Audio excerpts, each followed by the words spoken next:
Plus tôt ce mois-ci, nous avons consacré une émission à la sécurité des cyclistes. Aujourd'hui, on parle toujours de bicyclette, mais en s'adressant cette fois-ci plus particulièrement aux autres usagers qui détiennent bien évidemment également les clés de la sécurité des cyclistes.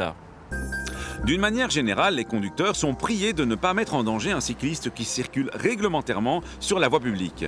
Ils doivent particulièrement redoubler de prudence en présence d'enfants et de personnes âgées cyclistes.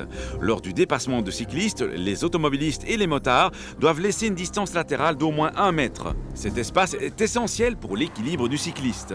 L'approche d'un passage pour cyclistes ne peut se faire qu'à allure modérée, de façon à ne pas mettre en danger les usagers qui y sont engagés et à ne pas les gêner lorsqu'ils achèvent la traversée de la chaussée à vitesse normale. Au besoin, les automobilistes et les motards doivent s'arrêter pour les laisser passer. Enfin, ils ne peuvent s'engager sur un passage pour cyclistes si l'encombrement de la circulation est tel qu'ils seraient vraisemblablement immobilisés sur ce passage. Signalons que toutes ces prescriptions valent aussi à l'égard des cyclomotoristes.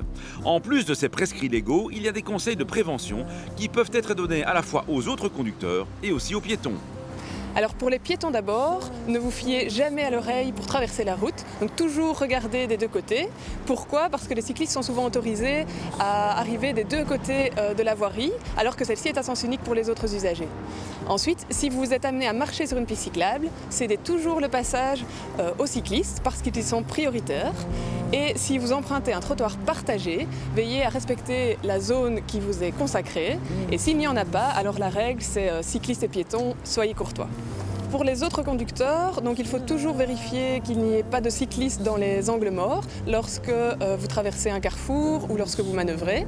Alors important également, lorsque vous effectuez un dépassement, de vérifier que vous avez les bonnes marges de sécurité et que vous avez bien évalué la vitesse du cycliste. Inutile de vous énerver si vous suivez en agglomération deux cyclistes qui roulent de front parce qu'ils y sont autorisés. Alors, si vous êtes amené à croiser une piste cyclable bidirectionnelle, attention, le cycliste peut arriver d'un côté où vous ne l'attendez peut-être pas. Faites attention aussi de ne pas gêner le cycliste en vous positionnant où il ne faut pas. Alors oui, par exemple, laissez toujours le sas vélo libre devant vous au feu rouge. Pourquoi ? Parce qu'il va permettre aux cyclistes de traverser le carrefour en toute sécurité à la face verte. Et je rappelle aussi que ce sas vélo est uniquement accessible aux cyclistes et aux cyclomotoristes et il est interdit aux motos.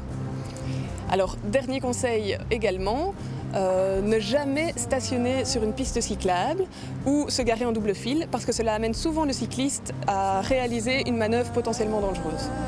Ce n'est pas parce qu'on ne s'adressait pas directement aux cyclistes que ceux-ci sont dispensés de prudence sur la route ou de respecter les règles du code qui les concernent. Sur la route, la sécurité, c'est l'affaire de tous et on ne peut pas se retrancher derrière sa propre vulnérabilité pour s'exonérer de ses devoirs.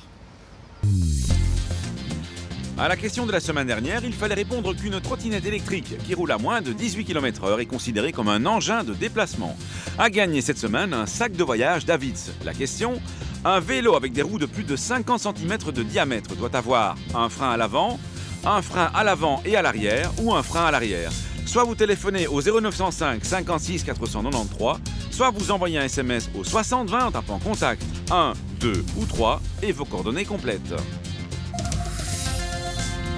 Combien faut-il de vestes de sécurité dans un véhicule automobile ? La loi prévoit qu'il faut une veste de sécurité dans chaque véhicule automobile. Cette veste doit être portée par le conducteur qui quitte son véhicule en cas de panne ou d'accident sur une autoroute ou sur une route pour automobile dès lors qu'il n'a pas pu ranger son véhicule dans un parking. À la semaine prochaine, d'ici là, bonne route !